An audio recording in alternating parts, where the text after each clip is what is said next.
Hi, so I'm going to read the story of the Banshee. Okay, here we go.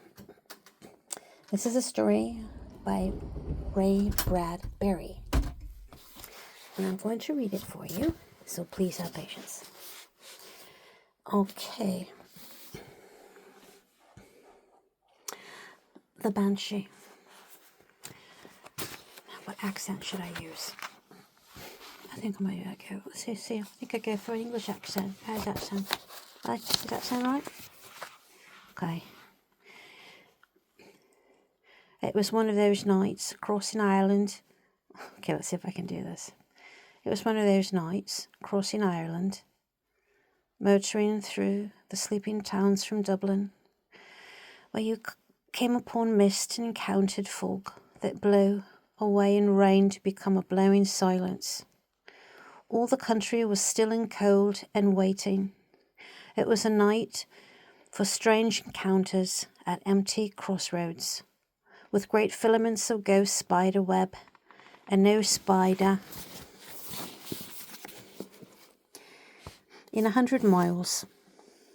Gates creaked, and if you better not go fuzzy on me, because I don't think I like it. Gates creaked far across meadows, where windows rattled with brittle moon. It was, as they say, Banshee weather.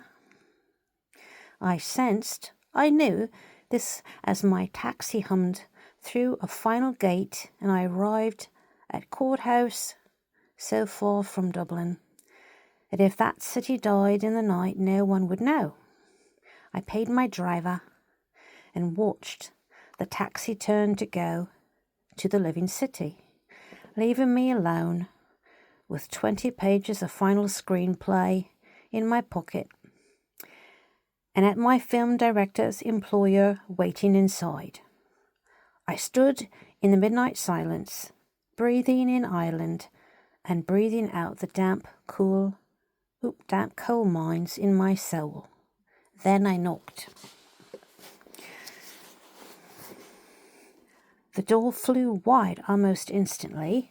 Okay, I'm going to keep reading the story, but I'm not going to exactly do it through here because I'm going to let you look at a bird, some kind of a bird, as I read the story because it's going fuzzy.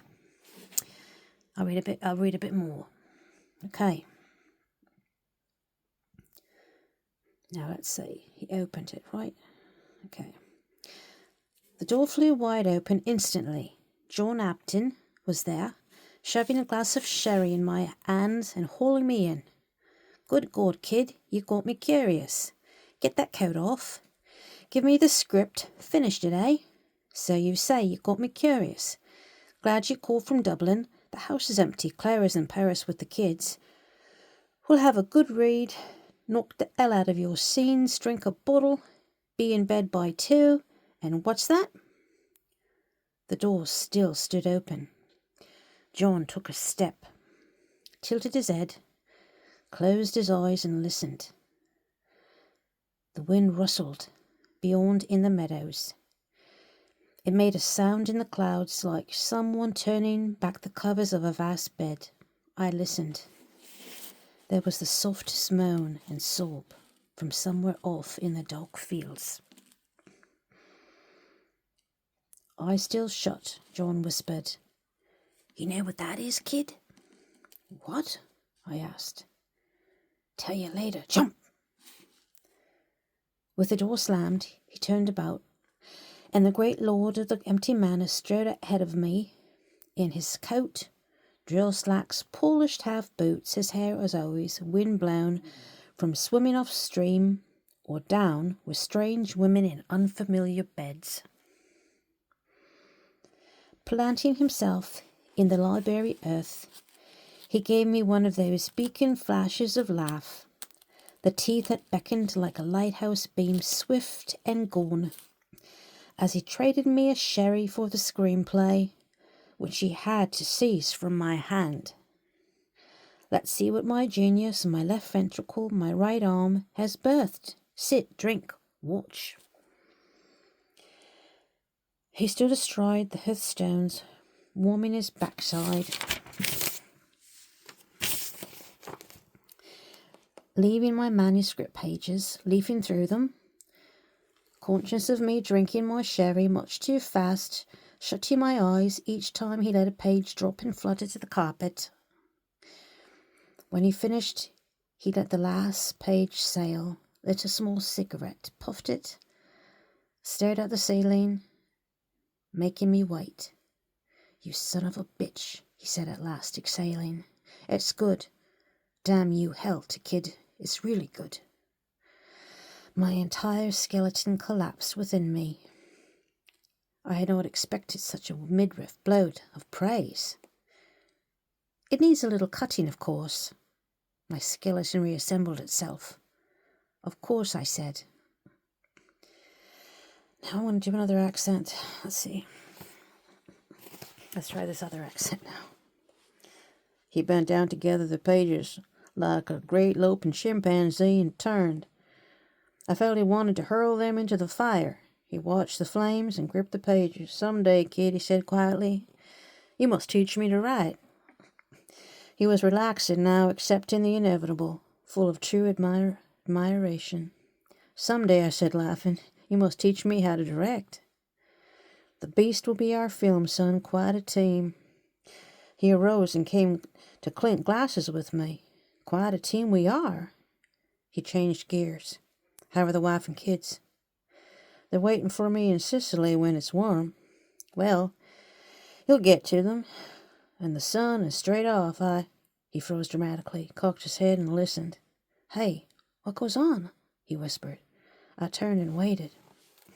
This time, outside the great old house, there was the merest thread of sound, like someone running a fingernail over paint, or someone sliding down out of the dry reach of a tree.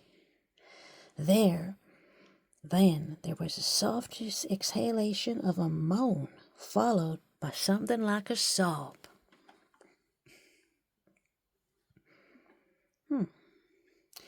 John leaned in a starkly dramatic pose, like a statue, in a stage pantomime, his mouth wide as if to allow sound's entry to the inner ear. His eyes now unlocked to become as huge as a hen's eggs with pretended alarm. "Shall I tell you what that sound is, kid? It's a banshee." "A what?" I cried. "A banshee," he intoned. "The ghosts of old women who haunt the roads at an hour before someone dies." That's what the sound was. He stepped to the window, raised the shade, and peered out. "Shh! Maybe it means us." "Cut it out, John." I laughed quietly. "No, kid, no." He fixed his gaze far into the darkness, savoring his melodrama. "I lived here 10 years. Death's out there. The banshee always knows." Where were we? He broke the spell as simple as that, strode back to the hearth, and blinked at my script, as if it were a brand new puzzle. "You ever figure, Doug, how much the beast is like me? The hero plowing the seas, plowing women left and right, off round the world and no stops. Maybe that's why I'm doing it. You ever wonder how many women I've had? Hundreds." He stopped, for my lines on the page had shut him again. His face took fire at my brilliant words. His face took fire as my words sank in. Brilliant. I waited uncertainly. No, not that."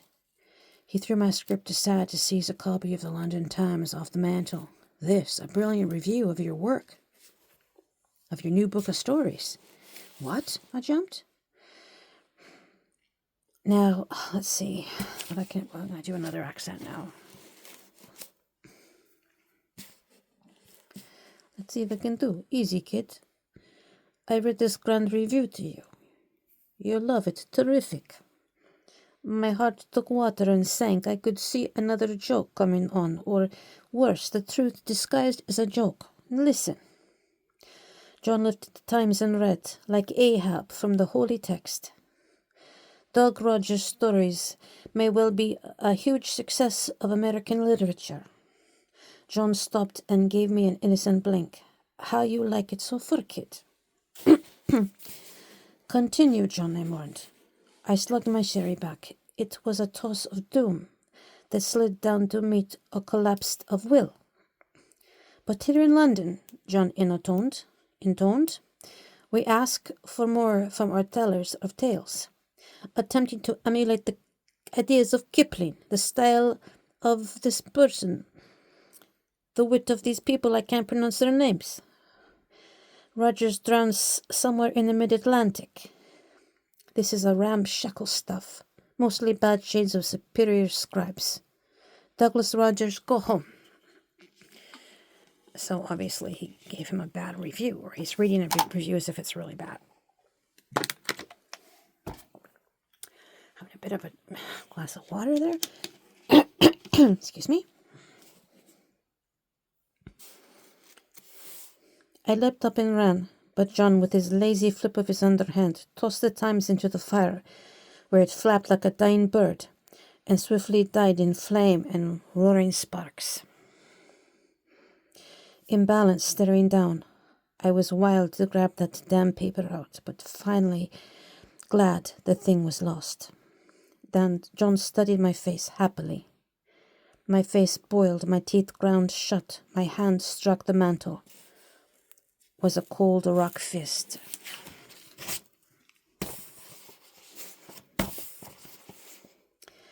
Tears burst from my eyes, since words could not burst from my aching mouth. What's wrong, kid? John peered at me with true curiosity, like a monkey edging up to another sick beast in its cage. You feeling poorly? John, for Christ's sake, I burst out. Did you have to do that? I kicked at the fire, making the logs tumble, and a great firefly wheel of sparks gush up the flue. Why, Doug, I didn't think. Like hell you didn't. I blazed, turning to glare at him with tear-splintered eyes. What's wrong with you? Hell, nothing, Doug. It was a fine review, great. I just added a few lines to get your goat. I'll never know now, I cried. Look. I gave the ashes a final scattering kick. You can buy a copy in Dublin tomorrow, Doug. You'll see. They love you. God, I just didn't want you to get a big head, right? The joke's over. Isn't it enough, dear son, that you have just written the finest scenes you ever wrote in your life for your truly great screenplay? John put his arm around my shoulder. That was John. Kick you in the tripes, then pour on the wild sweet honey by the larger ton. Know what your problem is, Doug? He shoved yet another sherry in my trembling fingers. Eh? What? I gasped, like a snivelling kid, revived and wanting to laugh again. What? The thing is, Doug. John made a face, his face radiant, his eyes fastened to mine. You don't love me as much as I love you. Come on, John. No, kid, I mean it. Godson, I'd kill for you. You're the greatest living writer in the world, and I love you, heart and soul. Because of that, I thought you could take a little leg pull. I see I was wrong. No, John, I protested, hating myself. For now he was making me apologize. It's all right. I'm sorry, kid, truly sorry. Shut up, I gasped to laugh. I still love you, That's a boy now. John spun about, brisked his palms together, and shuffled and reshuffled the script pages like a card sharp. Let's spend an hour cutting this brilliant, superb scene of yours, and for the first time that night, the tone and color of his mood changed. Hish, he cried. Eyes squinted. He swayed in the middle of the room like a dead man under water. Doug, you hear? The wind trembled the house. The long fingernails scraped an attic pane. A morning whisper of cloud washed over the moon. Banshees. John nodded, head bent, waiting. He glanced up abruptly. Doug, run out and see. Like hell I will. No, go on out, John urged. This was a night of misconceptions, kid. You doubt me? Get my overcoat in the hall, jump. He jerked the hall closet door wide open and yanked out his great tweed overcoat, which smelled of tobacco and fine whiskey. Clutching it in his two monkey hands, he beckoned it like a bullfighter's cape. Hurrah, Toro, ha! John, I sighed wearily. Are you a coward, dog? Are you yellow? For this, the fourth time. We both heard a moan outside, a cry, a fading murmur beyond the wintry front door. It's waiting, kid, said John triumphantly. Get out there. Run for the team. It was the coat, anointed by tobacco scent and booze, as John bunted me with royal dignity, grabbed my ears and kissed my brow. I'll be in the stands, kid, cheering you on. I'd go with you, but Banshees are shy. Bless you, son, and if you don't come back, I'd loved you like a son. Jesus, I exhaled and flung the door open. But suddenly John leapt between me and the cold-blowing moonlight. Don't go out there, kid. I've changed my mind. If you get killed, John, I took his hands away.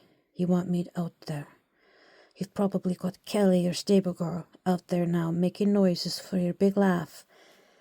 Dog, he cried, in a mock, insult, serious way he had, eyes wide as he grasped my shoulders. I swear to God. John, I said, half angry, half amused. So long.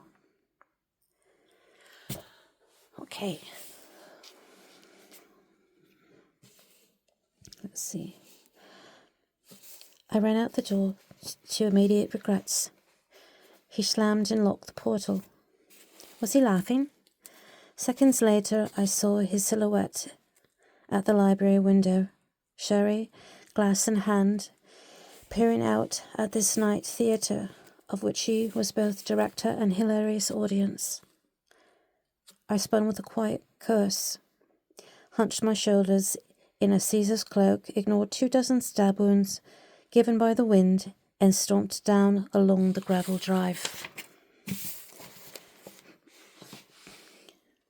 I'll give it a fast 10 minutes, I thought, wary John. Turner's joke inside out, stagger back, shirt torn and bloody, with some fake tale of my own. Yes, by God, that was the trick. I stopped. For in a small grove of trees, I thought I saw something like a large paper kite blossoms blow away among the hedges. Clouds sailed over an almost full moon, and round islands of dark to cover me. Then there it was again, farther on, as if a whole cluster of flowers were suddenly torn free to snow away along the colourless path. At the same moment, there was the merest catch of a sob, the merest door hinge of a moan. I flinched, pulled back, then glanced up at the house. There was John's face, of course, grinning like a pumpkin in the window, sipping sherry, toast warm and at ease. Oh, a voice wailed somewhere, God. It was then that I saw the woman. She stood leaning against a tree, dressed in a long, moon-coloured dress, over which she wore a hip-length heavy woolen shawl, and had a life of its own, rippling and winging out and hovering with the weather. She seemed not to see me, or if she did not care. I could not frighten her. Nothing in the world would ever frighten her again. Everything poured out of her steady and unflinching gaze toward the house, the window, the library, the silhouette of the man in the window. She had a face of snow, cut from that white, cool marble that makes the finest Irish women, a long swan neck, a generous if quivering mouth, and eyes a soft, luminous green. So beautiful were those eyes, and her profile against the blown tree branches, that something in me turned, agonized and died. I felt that killing wrench men feel when beauty passes and will not pass again. You want to cry out, "Stay, I love you," but you do not speak, and the summer walks away in her flesh, never to return. But now the beautiful woman, staring only at the window in the full house, spoke. "Is he in there?" she said. "What?" I heard myself say. "Is that him?" she wondered. "The beast?" She said with quiet fury. "The monster himself. I don't. The great animal," she went on, "that walks on 2 legs. He stays. All others go. He wipes his hands on flesh.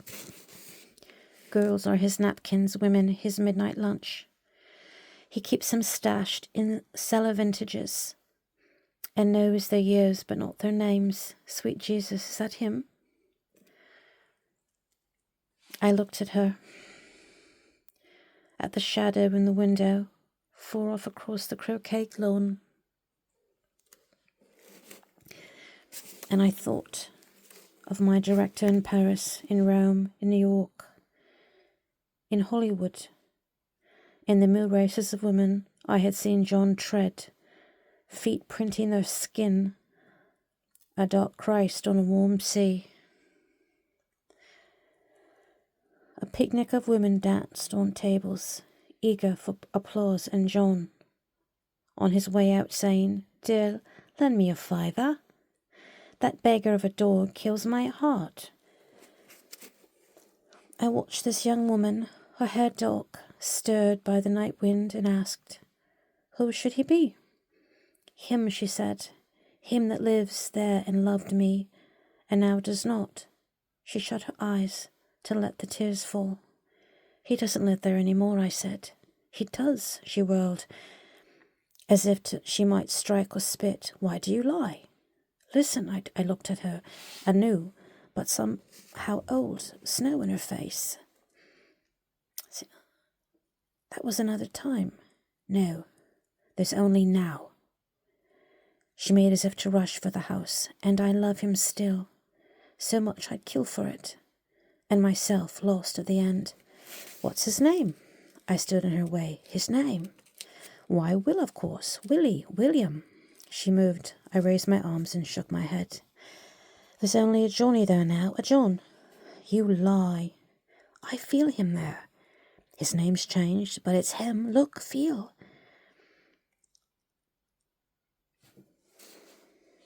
She put her hands up to touch on the wind towards the house, and I turned and sensed with her this was another year. It was another time between. The wind said so, as did the night, and the glow in that great window where the shadow stayed. "That's him." "It's a friend of mine," I said gently. "No friend of anyone, ever," she said. I tried to look through her eyes and thought, my God, has it always been this way? Forever some man in that house, 40, 80, 100 years ago? Not the same man, no, but all dog twins. And this lost girl on the road, with snow in her arms for love, and frost in her heart for comfort, and nothing to do but whisper and croon and mourn and sob until the sound of her weeping stilled at sunrise, but to start again with the rising of the moon.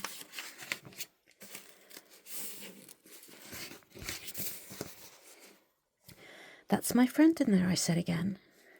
"If that be true," she whispered fiercely, "then you must be my enemy." I looked down the road where the wind blew dust through the graveyard gates. "Go back to where you came from," I said.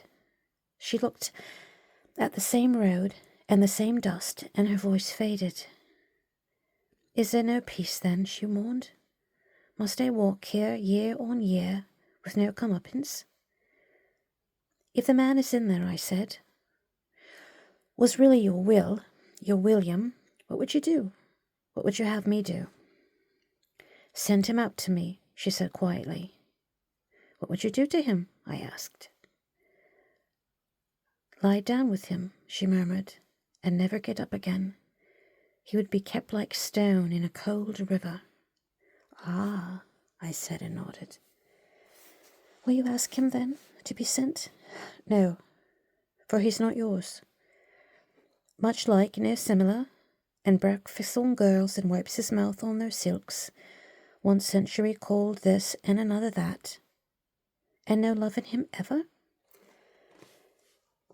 He says the word like a fisherman tosses their nets into the sea, I said. Oh, Christ, and I'm caught. And here she gave a cry that the shadow came to the window in the great house across the lawn. I'll stay here the rest of the night, she said. Surely he will feel me here, his heart will melt, no matter what his name or how devilled his soul. What year is this? How long have I been waiting? I won't tell you, I said. The news would crack your heart. She turned and truly looked at me. Are you one of the good ones, then? The gentlemen who never lie, never hurt, and never have to hide? Sweet God, I wish I'd known you first. The wind rose. The sound of it rose in her throat. A clock struck somewhere far across the country in the sleeping town. I must go in, I said. I took a breath. Is there no way for me to give you rest? No, she said. For it was not you that cut the nerve. I see, I said. You don't, but you try. Much thanks for that. Get in, you'll catch your death. And you? Ha, she cried. I've long since caught mine. I'll not catch it again.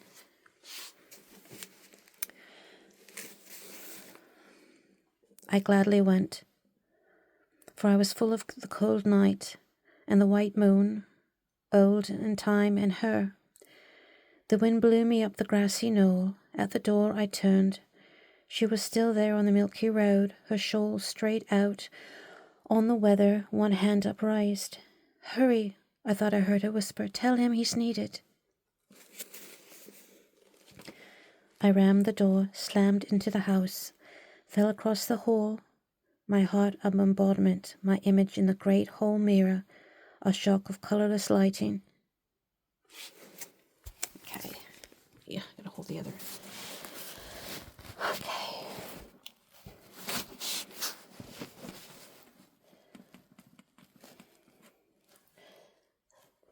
Let's see what I'll do now. I'll do this one. John was in the library drinking yet another sherry and poured me some. Some day, he said, you'll learn to take anything I say with more than a grain of salt. Jesus, look at you. Ice cold. Drink that down. Here's another. Go after it. I drank, he poured. I drank. Was it all a joke then? What else? John laughed and then stopped. The croon outside the house again, the merest fingernail of morn as the moon scraped down the roof. That's your Banshee, I said, looking at my drink, unable to move. Sure, kid, sure, said John. Drink your drink, Doug, and I'll read that great review of your book from the London Times again. You burned it, John. Sure, kid, but I can recall it as if it was this morning. Drink up. John, I said, staring into the fire, looking at the hearth where the ashes of the burnt paper blew in a great breath. Did that review really exist? By God, of course, sure, actually. Here he paused and gave it a great imaginative concern. The Times knew my love for you, Doug, and asked me to review your book. John reached his long arm over to refill my glass. I did it, under an assumed name, of course. Now, ain't that swell of me? But I had to be fair, Doug. I had to be fair, so I wrote what I truly felt were the good things and the not-so-good things in your book. Criticized it just the way I would when you hand in a lousy screenplay, you see. I make you do it over. Now, ain't that an A-double, absolutely square thing of me to do, eh? He leaned at me, put his hand on my chin, lifted it, and gazed long and sweetly into my eyes. You're not upset? No, I said, my voice broke. Okay. By God, now, if you aren't, sorry, a joke, kid, a joke. and here he gave me a friendly pat on the arm. Slight as it was a sledgehammer striking home. Okay. This is kind of hard. I'm just doing the best I can, okay, you guys? It's hard to read, hold the phone, and hold the book at the same time. So please bear with me.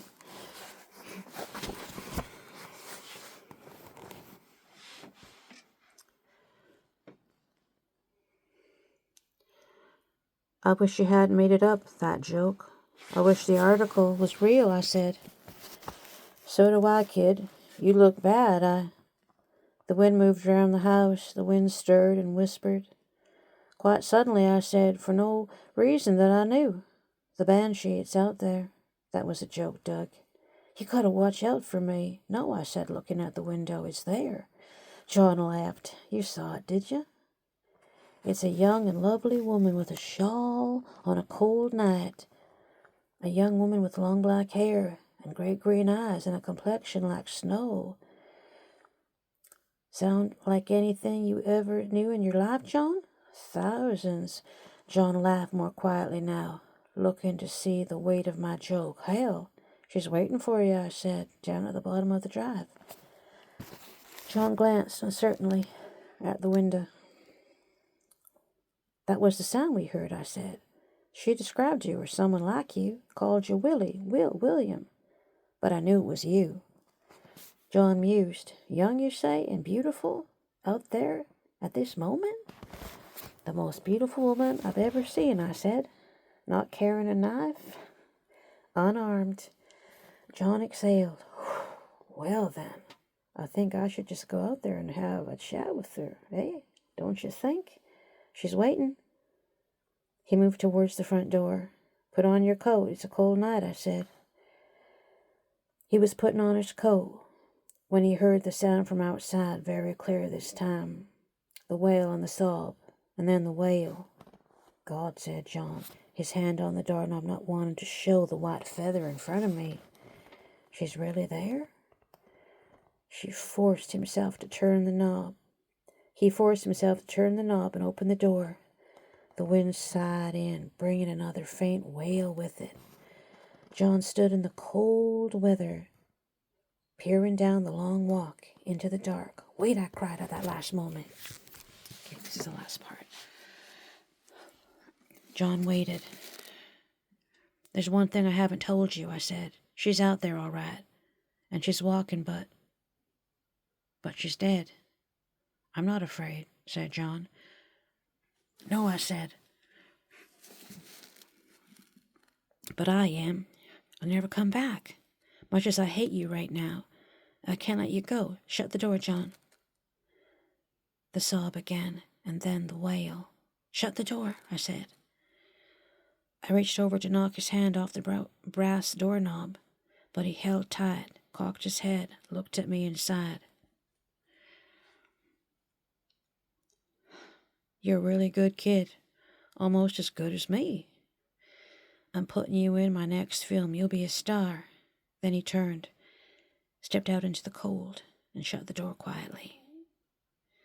I waited until I heard his steps on the gravel path, then locked the door, and hurried through the house, putting out the lights.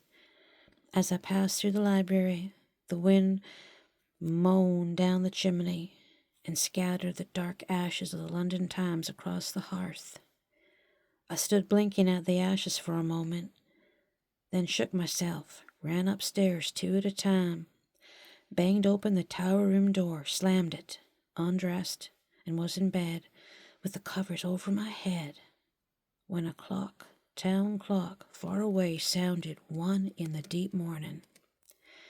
And my room was so high, so lost in the house and the sky, that no matter who or what knocked or banged at the door below, whispering and then begging and then screaming, who could possibly hear? The end.